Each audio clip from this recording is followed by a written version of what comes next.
시편 39편은 임종 직전에 다윗이 쓴 참의 시, 그렇게 보고 있어요. 그래서 어떤 특정한 범죄나 사건 때문에 하나님께 고백하는 그런 말씀이 아니고, 그냥 다윗의 인생 전체를 되돌아보며 자기에게 있던 원죄, 또 자범죄, 자기 인생 속에서 있었던 그런 죄성, 이런 것들을 돌아볼 수 있는 성숙한 나이나 삶을 저 끝에서 조망해 볼 수 있는 그런 때가 되어진 거죠. 그래서 자기의 전 인생을 돌아보며 또 회개하고 은혜를 구하는, 그래서 그냥 새벽의 말씀을 여러 번 읽어보고 묵상하며 저에게 잡히는 건 그런 거였어요. 하나님, 제가 참 은혜 속에 살았습니다. 그리고 제가 지금 하나님 은혜 가운데 있습니다. 그런데 하나님, 제게 또 그 하나님 은혜가 필요합니다.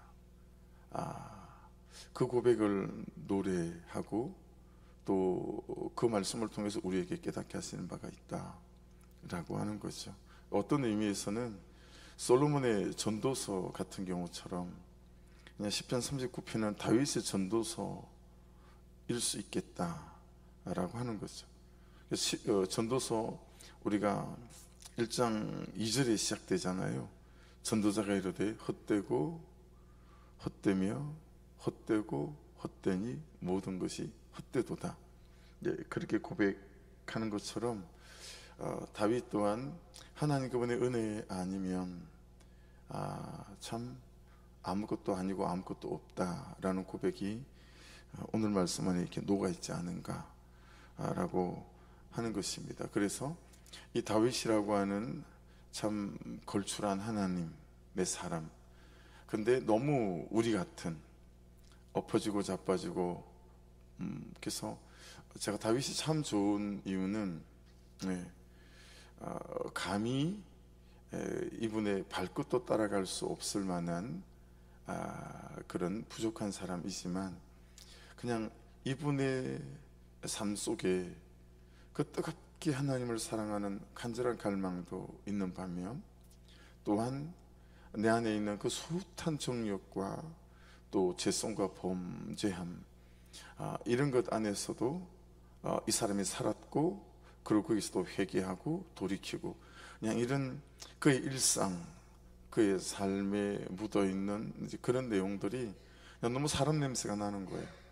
너무 사람 냄새가 나고, 그럼에도 불구하고 너무 하나님 은혜가 필요해서 절절하게 하나님 그분을 구하고 그랬던 이 사람의 삶이 있어서, 그리고 삶이 참 간단치 않았잖아요. 그렇죠? 광야 생활들을 통해서 또 처참한 아들들의 배신을 통한 또 아픔, 눈물도 있고 웃음도 있고 고난도 있고 또 감격도 있고, 그냥 딱 우리 같은, 그는 참 사람 냄새가 안 나고 사람의 정서가 있는 분이라 믿음의 선배님들 가운데 참 이렇게 좋아 보이고, 또 천국 가면 한 뵙고 싶었다고 밥 한 끼 하고 싶은 그런 분 중에 한 분이라고 생각이 되었습니다. 1절 보십시오. 내가 말하기를 나의 행위를 조심하여 내 혀로 범죄하지 아니하리니 악인이 내 앞에 있을 때에 내가 내 입에 재갈을 먹이리라 하였도다. 두 가지인 것 같죠. 하나는 감정을 주인 삼지 않겠다라고 하는 것이기도 하고, 상한 심령을 주인 삼지 않겠다. 우리가 그럴 때 이렇게 막 원망하고 불평하고 막 하잖아요. 탓하고, 그리고 너무 억울하고, 또 또 한 가지는 현재와 현실을 주인 삼지 않겠다라는 것이죠. 하나는 감정을 주인 삼지 않겠고 상한 심령을 주인 삼지 않겠다는 것이고, 하나는 내 현재와 이 현실, 이 현재와 현실이 만일에 이분이 하나님 마지막 구절에 나와 있는 것처럼 나를 용서하시고 내가 떠나 없어지기 전에 나의 건강을 회복시키소서 라고 이분이 고백하는 것처럼, 그렇죠? 이런 연약한 현실 가운데 있었다면, 그런 현재와 현실이 우리 앞에 닥치게 될 때 우리가 좀 할 말이 있잖아요, 그렇죠? 민수기 14장 28절 말씀은 익숙하시고 암송하시는 분들도 꽤 많으신 것 같아요. 그들에게 이르기를 여호와의 말씀에 내 삶을 두고 맹세하노라. 너희 말이 내 귀에 들린 대로 내가 너에게 시행하리라. 우리 신앙생활의 어느 한때는 참 붙잡게 만드는 말씀인 것 같아요. 이 말씀을 참 붙잡고 살았던 어떤 때가 있었던 것 같아요. 그러니까 하나님 뭐라고 말씀하시냐면, 네가 말하는 게 내 귀에 들린 대로 내가 네 인생이 되게 할 거야 라고 말씀하시는 거니까, 자주 들으셨던 대로 그리스도인은 말을 먹고 사는 백성이거든요. 내가 어떤 말을 하는가, 이 말이 하나님 귀에 들리고 그 하나님 귀에 들린 대로 하나님께서 내 인생을 되게 하시겠다, 시행하겠다 라고 하시는 거죠. 이 말씀도 너무 중요하지만 하나님이 이 말씀을 말씀하신 배경이 훨씬 더 중요합니다. 민수기 14장 그러니 딱 눈치가 오시잖아요. 민수기 13장 말미에서부터 13장 4절까지 그 내용은 12명의 정탐꾼을 여리고 가나안 땅에 보내고 가데스 바네아에서, 그리고 12명의 정탐꾼이 40일 동안 가나안 땅을 정탐한 다음에 돌아와서 가나안 땅에 대하여 하는 그 이야기. 10명의 정탐꾼은 우리가 메뚜기 같아서, 그렇죠? 그리고 여호수아 갈렙은 하나님께서 이미 우리에게 주신 밥이니 가서 먹기만 하면 된다. 다 상 차려 놓으시고 좋은 반찬과 좋은 국과 지금 막 지어낸 밥과 그리고 숟가락 젓가락까지 다 준비해 놓으셨는데 가서 떠먹으면 되는 밥을 왜 안 들어가려고 하냐. 이 대목이거든요. 이 대목 다음에 하나님께서 이 말씀을 하세요. 그러니까 여러분, 이 말씀을 말씀하신 배경이 훨씬 중요하다라고 하는 거죠. 이 말씀을 말씀하신 배경이 방금 읽은 28절 바로 27절에 기록되어져 있어요. 나를 원망하는 이 악한 회중에게 내가 어느 때까지 참으리야. 이스라엘 자손이 나를 향하여 원망하는 바 그 원망하는 말을 내가 들었노라. 하나님에 대한 원망이었어요. 이 현실과 현재에 대한, 그 사람에 대한, 여러분 항상 우리는 이런 원망들이 있잖아요, 그렇죠? 이들의 원망이 무엇이었는지는 굳이 말씀드리지 않아도 너무 잘 아시잖아요. 밤새도록 그들이 통곡했어요. 텐트 바깥으로 나와가지고, 그렇죠? 차라리 광야에서 죽었으면 100번 나았다. 우리를 어떻게 여기까지 인도할 수가 있냐. 우리 처자가 사로잡히게 될 거고 막 이렇게 될 거다. 가나안 족속에 차라리 애굽으로 돌아가는 게 100번 낫지 않냐. 우리 장관 바꾸자. 이 얘기는 하나님 바꾸자는 얘기거든요. 우리 장관 바꾸고 다시 애굽으로 돌아가자. 이게 민수기 14장 1절로 5절까지의 말씀이에요. 이 원망을 들으시고, 야, 내 귀에 들린 대로 내가 네 인생 되게 할 거야 라고 하는 거죠. 그래서 참 너무 쉽지 않지만 막 저처럼 어떤 어려움이 있을 때 말을 통해서 풀어내고 이런 스타일이 아니라 그냥 속에 담고 있는 스타일이어서, 저 같은 경우에는 감정을 주인 삼기 굉장히 좋은 스타일이에요. 그리고 상한 심령을 또 주인 삼기에도 참 좋은 스타일이에요. 툭툭 그냥 먼지 털듯이 툭 털어내는 것보다는 그냥 이렇게 좀 꽁하고 있는, 그러니 저는 이 감정과 싸우지 않고 상한 심령과 싸우지 않으면 참 어려운 사람이 될 수 있겠죠. 근데 반대로 저는 현재와 현실을 주인 삼지는 않아요. 저는 그냥 웃자고 하는 얘기는 아니고, 그렇다고 가벼운 얘기는 아니고, 전 현실은 우스울 때가 있어요. 현실은 무섭지 않아요. 그냥 현실과는 하나님 주시는 은혜로 싸울 만한 항상 용기가 있는 것 같아요. 그런데 반대로 감정을 너무 주인 삼을 때가 많은 거죠. 그러니까 오히려 현재와 현실이 주인 삼더라도 감정을 주인 삼지 않는 사람들이 저는 되게 좋아 보여요. 존경스러워 보이고. 근데 뭐 벌어지는 현실에 대해서는 그냥 하나님 앞에서 반에 반걸음씩 꾸역꾸역이라도 잘 걸어가면 되지 뭐, 이런 중심이 있는 거죠. 여러분들은 어떠신지?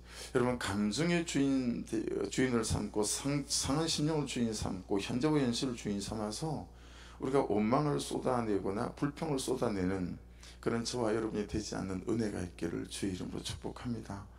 2절을 보십시오. 내가 잠잠하여 선한 말도 하지 아니하니 나의 근심이 더 심하도다. 현재와 현실에 압도되고 또 감정에 상한 심정에 압도되어져서 또는 사람을 살피느라 나를 살피느라 정작 내가 해야 할 말을 하지 못하고 산다 라는 말일 수도 있지만, 그것보다는 하나님 제가 입을 닫고 하나님을 바라봅니다 라는 중심이 훨씬 많은 것 같아요. 하나님 제가 침묵하고 입을 닫고 하나님을 바라봅니다. 우리가 쓰는 표현 방식으로 말하면 하나님 제가 살아계신 하나님만 바라보고 내 죄만 바라보며 가겠습니다. 근데 이게 대상같이 무겁고 참 어려울 때가 있죠. 깃털처럼 가볍게 이게 될 때도 있는데 참 살아계신 하나님만 바라보고 가고 내 죄만 바라보고 가는 것들이 너무 어려울 때도 있잖아요. 내가 잠잠하여 선한 말도 하지 아니하니 나의 근심이 더 심하도다 라고 하는 부분에 있어서는 그런 것 같아요. 하나님을 바라보는 하나님에 대한 신뢰의 어떤 표현이고 또 다윗의 믿음이겠다 라고 하는 게 더 맞는 해석인 것 같습니다. 그런데 이런 거죠. 입은 닫고 하나님께 대하여 믿음은 열었어요. 이게 참 잘 돼야 될 것 같아요. 입은 닫고 하나님께 대하여 믿음은 항상 여는 거예요. 근데 우리는 어떻게 잘하죠? 하나님에 대하여 믿음의 문은 항상 닫아요. 그리고 대신 입을 열어요. 입을 열죠. 그래서 그냥 내가 그 인생을 바꿔보려고 하고 그 인간을 바꿔보려고 하고 현재를 바꿔보려고 하는데, 여러분 너무 정확한 우리가 정답과 대답을 갖고 있지 않습니까? 우리의 잔소리와 우리의 원망과 우리의 불평과 우리의 지칭을 통해서 그 사람 절대 바뀌지 않는다라고 하는 거 너무 잘 알죠. 그런데도 우리는 그런 바보 같은 짓을 항상 하죠. 근데 말씀은 지금 입은 닫고 하나님께 나의 믿음은 열어야 한다. 근데 여러분 입은 닫았어요. 그리고 하나님께 나의 믿음은 열었어요. 근데 그 믿음이라고 하는 문으로 금방 무엇이 들어오는 것이 없는 거예요. 이게 이제 어려움이잖아요. 어제 막 분주하게 막 그러고 일을 하고 있는데 여자분 한 분이 막 쫓아왔어요.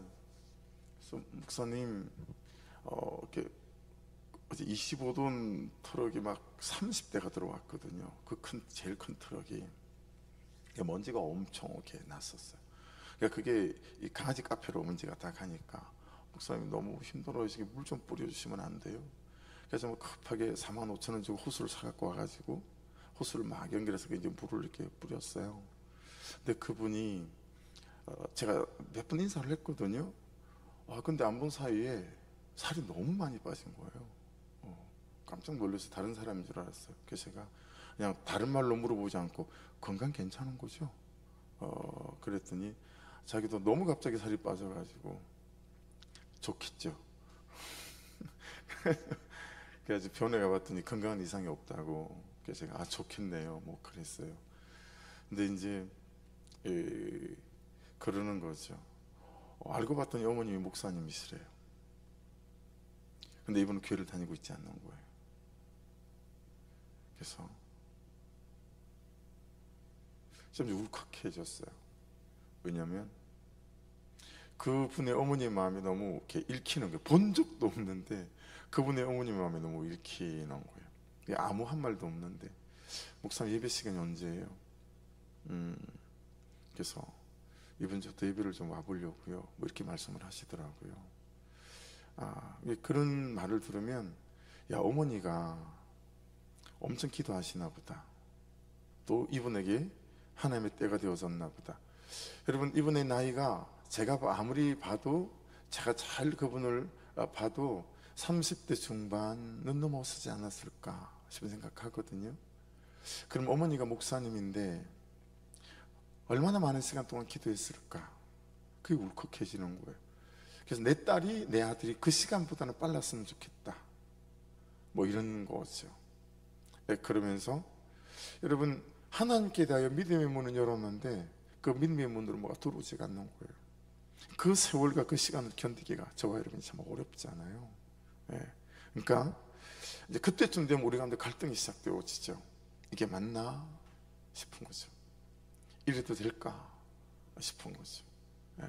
여러분, 믿음의 문을 열어놓으시고 그 믿음의 문을 열어놓고 난 뒤에 지치지 않는 날마다 공급되어지는 은혜가 저와 여러분을 사로잡을 수 있기를 간절히 주의 이름으로 축복합니다. 믿음의 문을 열어놓고 지치지 않기를 축복합니다. 3절입니다. 내 마음이 내 속에서 뜨거워서 작은 소리로 읊조릴 때에 불이 붙으니 나 혀로 말하기를. 자, 이제 그러다 마음에 불이 붙었어요. 감정에 불이 붙었습니다. 자, 이런 거죠, 여러분. 머리로는 하나님의 선한 뜻이 무엇인지 너무 잘 알 것 같아요. 근데 감정이 이걸 받쳐주지 못하는 거예요. 내 마음이 이걸 뒤따라주지 못하는 거예요.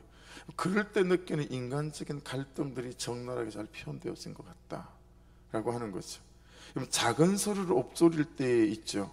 그게 통째로 원어에는 한 단어로 하기그란 단어로 표현되어져 있더라고요. 이게 벌써 막 마음에 불이 붙고 감정에 불이 붙어서 그냥 궁시렁궁시렁 하는 거죠. 근데 그것보다는 묵상한 거예요. 하나님, 저에게 이런 묵상인 거죠. 하나님, 언제까지? 이런 묵상인 거죠. 하나님 앞에서 끝까지 잠잠히 있지 못하고, 여러분, 우리가 계속적인 인간의 어떤 교만을 드러낼 때가 있잖아요, 그렇죠? 그래서 내 방법을 찾는, 현재 자신이 당하고 있는 어떤 고통에 대해서 이 하나님께 막 항의하고 싶은 그런 생각들이나 감정과 마음들이 막 가슴속에 치밀어 오를 그런 때도 있잖아요, 그렇죠? 그러니까 지금 여기서 작은 소리를 읊조렸다, 묵상했다라고 하는 것은 어떤 거예요? 여러분, 내가 그를 계속 향할 때는, 그리고 너 때문이야 라고 할 때는 묵상이 잘 되지 않아요. 그런데 그를 향했던 나의 시선과 원망을 탁 잡아가지고 하나님 앞으로 탁 가져가게 되면 그때부터 묵상이 되어지죠. 그리고 묵상이 되어지게 되면 이제 하나님께서 나에게 주시는 메시지들이 부어지죠. 그렇죠? 이제 그때부터 우리가 참 잘 붙들기 싫어하는 슬로건 같은 거, 하나님, 내 죄가 이 고난보다 큽니다. 이건 여러분, 사람에게 향하는 묵상들을, 그 원망들을 붙잡아서 하나님 앞으로 가져가 놓고 묵상되기 시작할 때 그냥 하나님 그분에게서 우리에게 부어지는 것들인 거죠. 하나님, 제가 이런 대우를 받기에 충분합니다. 이 고난은 저의 죄보다 너무 작습니다. 이 고백들이 이제 하나님께서 우리를 회복시키시는 방식이고, 우리가 하나님의 사람으로 자라가는, 열매 맺어가는 그런 방식이다라고 하는 것을 깨닫게 되었습니다. 결국은 자신의 죄에 대한 하나님의 어떤 심판의 결과 또는 나를 연단시키시는 하나님의 계획 속에 있다, 구속사 안에 있다라고 하는 것들이 이제 우리를 다시 살찌우기 시작하는 거죠.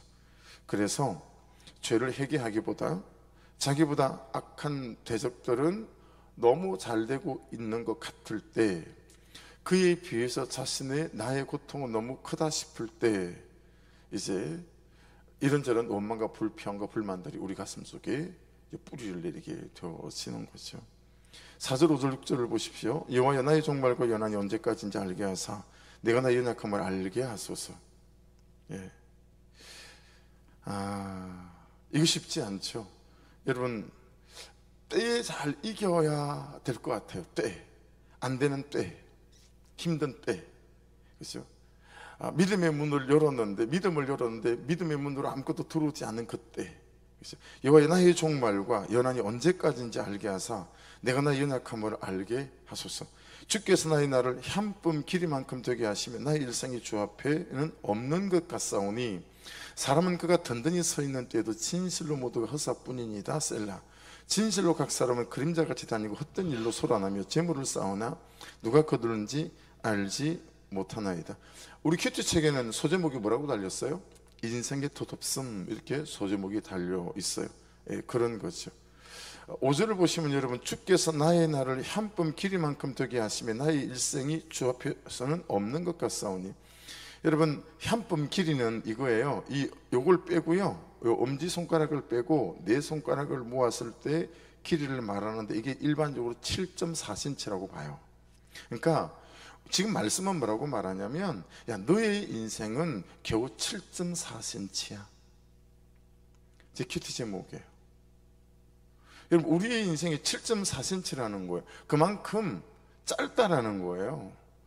피처럼 지나간다라고 하는 거예요. 그런데 너희는 너무 그 7.4cm밖에 안 되는 인생 속에서 너무 다른 것을 바라보고 살아가는 거 아닐까? 넓은 너의 삶의 방향과 너의 시선이 다른 곳에 있는 것 아닐까?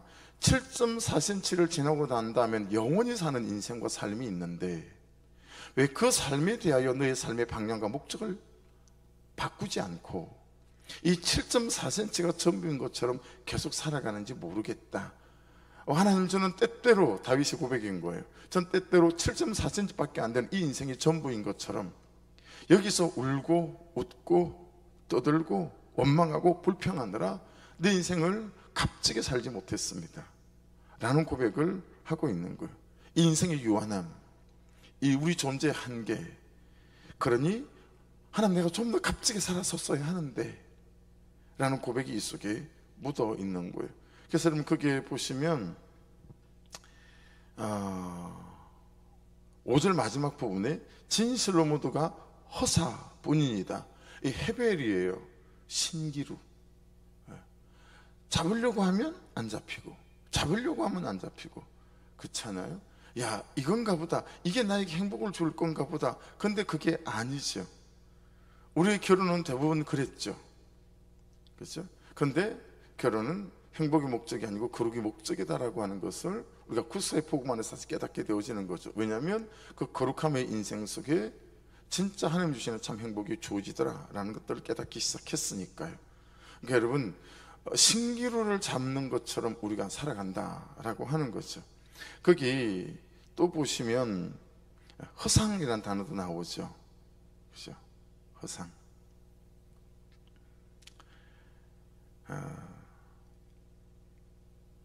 진실로 각 사람은 그림자 같이 다니고, 이 그림자가 첼렘인데요, 없는 거죠.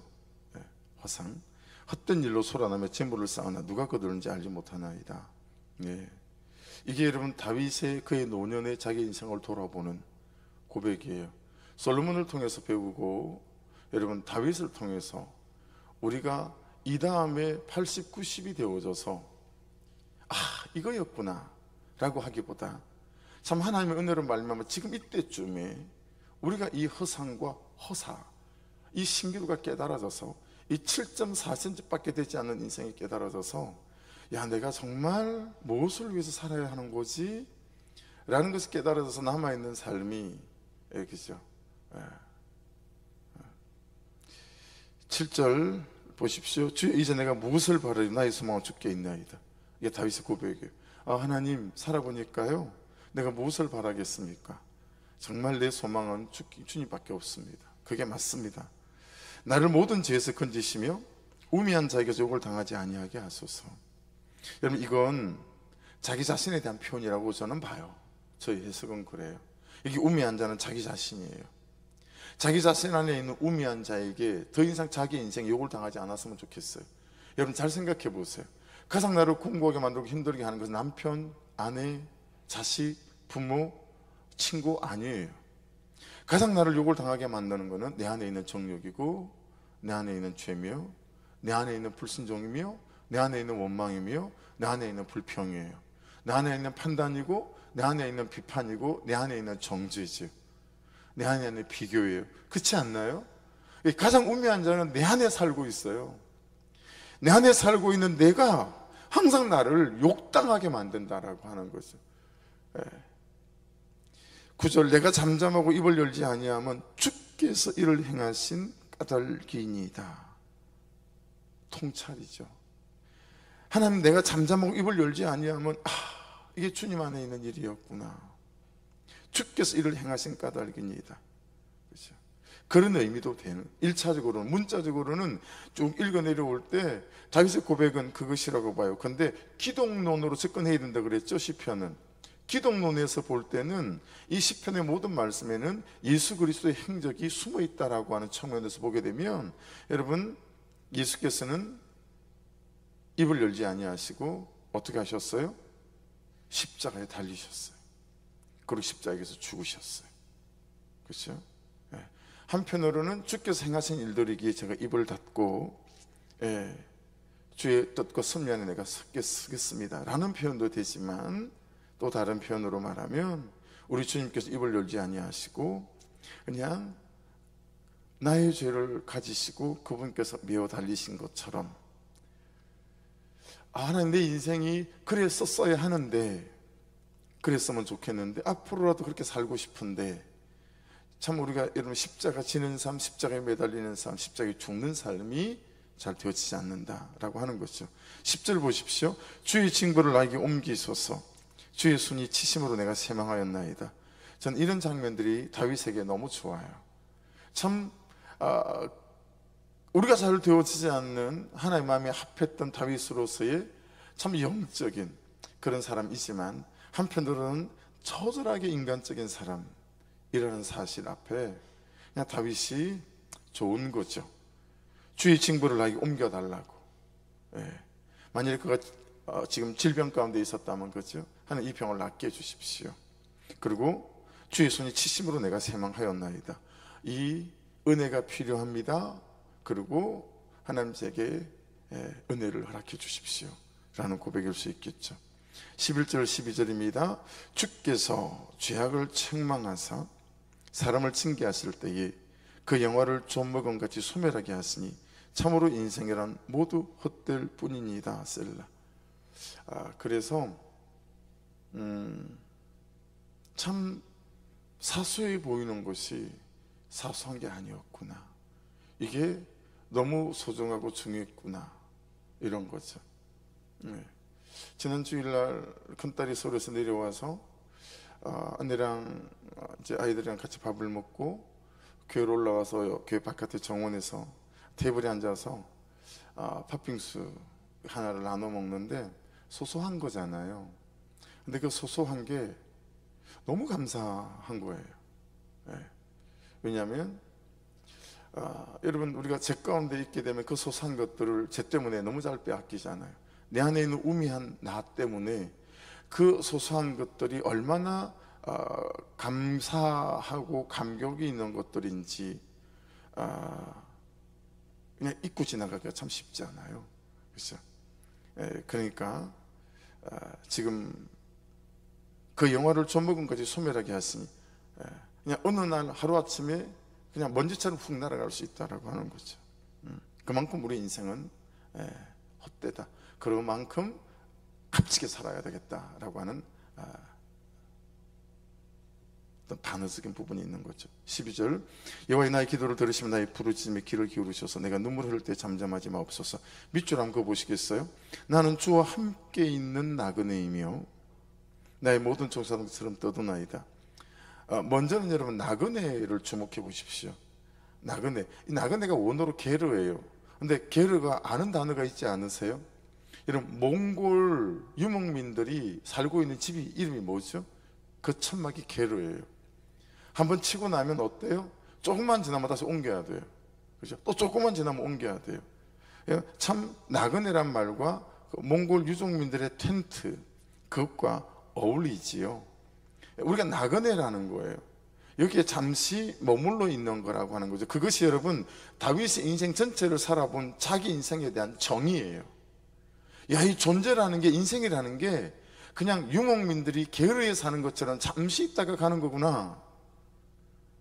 그런데 여러분, 우리는 너무 이 잠시 있는 동안의 집에, 잠시 있는 동안의 어떤 것에 우리가 너무 집중하고 있는 거 아닐까요? 그리고 너무 그것들을 부러워하는 거 아닐까요? 그리고 그것이 전부이고 삶의 목적이고 이유이고 방향인 것처럼 그것에 목을 매며 그것 때문에 하나님이 필요한 참 불쌍한 인생으로 살아가는 것 아닐까요? 예. 그래서 여러분, 실제 그런 일이 나중에 일어나면 제가 아쉽다 이런 생각이 들지는 모르겠으나, 제가 하나님께 너무 감사한 것 중에 하나는 그건 거예요. 참 이 교회가 내 교회가 아니다, 이 다음에 오실 목사님을 위해서 내가 준비하는 거다. 이것이 저에게 너무 감사한 대목인 거예요. 진입로를 이제 막 돌을 깔기 시작했거든요. 하나님, 이 길로 주님이 오십시오. 그리고 이 길로 은혜가 오십시오. 그래서 우리 성도들에게 은혜를 부어주시고 믿음을 부어주십시오. 한 영혼도 놓지 마십시오. 그런 간절한 고백이 있는 거예요. 그리고 하나님, 이 길로 이 다음에 참 저보다 훨씬 하나님을 사랑하고 영혼을 사랑하는 목자를 보내셔서 이 도시와 이 도시의 영혼을 자유하는 일이 되를이어 잘 준비되어지는 역사 있게 도와주십시오. 뭐 이런 고백이 있는 거죠. 그게 너무 제게는 감사한 거예요. 예. 제 교회에 제가 돌을 까는 게 아니라 주님의 교회에 돌을 깔고 그냥 하나님의 비전 위에 돌을 깐다라는 중심이 있는 거죠. 분명히 말씀드렸지만 이 다음에는 안 그럴 수도 있어요. 예. 이 다음에는 아쉽다 뭐 이럴 수 있을지는 모르겠으나 참 이런 가난한 마음을 주신 게 너무 감사하다라고 하는 거죠. 그러니까 여러분, 게으르 나그네처럼 사셔야 합니다. 정말 삶의 방향과 목적이 주께 있어야 합니다. 근데 함께 있는 여러분, 사무엘상 18장 28절 29절에 가면 제가 참 가슴에 담아두고 있는 말씀이 있어요. 여호와께서 다윗과 함께 계심을 사울이 보고 알았고, 제가 다윗이 좋았겠다 이게 아니라 사울의 마음이 너무 제게 절절히 와닿았어요. 이 말씀을 제가 읽었을 때 사울이 얼마나 마음이 아팠을까 생각해 보세요. 아니, 이 집사님에게는 하나님이 함께 하시는 것을 알겠는데 하나님이 나하고는 함께 하는 것 같지가 않은 거예요. 이런 일 있지 않나요? 제가 목사님을 볼 때 어떤 목사님은 하나님이 함께 하시는 것 같아요. 나보다 훨씬 열심히 안 사는데, 훨씬 열심히 목회를 안 하는 것 같은데 너무 하나님이 함께 하시는 것 같아요. 근데 나는 그에 비하여 하나님은 왜 이렇게 나와 함께 하시는 것 같지 않지? 다윗이 아니라 사울이 너무 느껴져가지고 이 말씀이 가슴에 남아 있었어요. 사울이 보고 알았고 사울의 딸 미갈도 그를 사랑하므로 사울이 다윗을 더욱더욱 두려워해 평생에 다윗에 대적이 되니라. 그런데 여러분, 하나님이 다윗과 함께 하셨잖아요. 근데 왜 사울과 함께 하지 않으실까요? 하나님이 차별하시나요? 하나님의 사람을 편애하시나요? 하나님은 공평하신 하나님이시고 공정하신 하나님, 공정의 의미를 설명드린 적이 있죠, 최근에. 예. 하나님은 사울과도 함께 하시기 원하시는 하나님이시다라는 게 명백한 사실이에요. 왜냐하면 그 유명한 성경을 쭉 접을 짜서 한 구절만 남겨놓으면 요한복음 3장 16절이라고 많은 신학자들이 얘기한 것처럼 하나님이 세상을 이처럼 사랑하사 독생자를 주셨으니 이는 저를 믿는 자마다, 아니 믿는 자마다, 그죠? 그러니까 예외가 없어요. 하나님은 모두와 함께 하시기를 원하시죠. 어느 때라도 어떤 지경에 있더라도 어떤 형편에 있더라도 어떤 현재와 현실에 있더라도 그때 예수를 믿는 자마다 하나님은 함께 하시는 역사가 있는 줄로 믿습니다. 그러니까 많은 사람이 다윗과는 하나님께서 함께 하시고 사울과는 함께 계시지 않으신다고 생각하지만 사실 이 말의 반대다라는 거예요. 오늘 마지막 메시지예요. 다윗은 하나님과 함께 있었고 사울은 하나님과 함께 있지 않았습니다. 그렇죠? 그래서 여러분, 참 여러분과 저도 다윗과 함께 하셨던 하나님처럼 우리가 하나님과 함께하는 사람이 되기를 주의 이름으로 축복합니다. 그래서 다윗에게 베풀어졌던 이 놀라운 은혜들이 우리의 것이 되어지기를 주의 이름으로 축복합니다. 기도하겠습니다.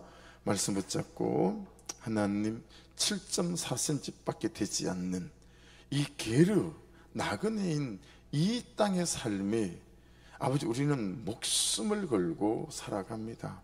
여기가 전부인 것처럼 아버지, 우리에게 선한 마음을 부어주셔서 이 게으르의 사실을 깨닫게 하시고 7.4cm밖에 되지 않는 인생을 깨닫게 하여 주셔서 정말 하나님을 향하여, 영혼을 향하여 값지게 살아가게 하시고 내 안에 사는 우매한 자에게 쏘가 이 땅의 전부인 것처럼 살지 않는 인생 되게 도와주십시오. 아버지, 다윗이 하나님과 함께 하려고 몸부림치는 인생을 살았듯 아버지, 저 또한 하나님과 함께하는 인생으로 살아가고자 오늘도 주의 은혜를 구하는 인생이 되게 도와주시옵소서. 우리 주여 한번 부르고 같이 기도드립니다. 주여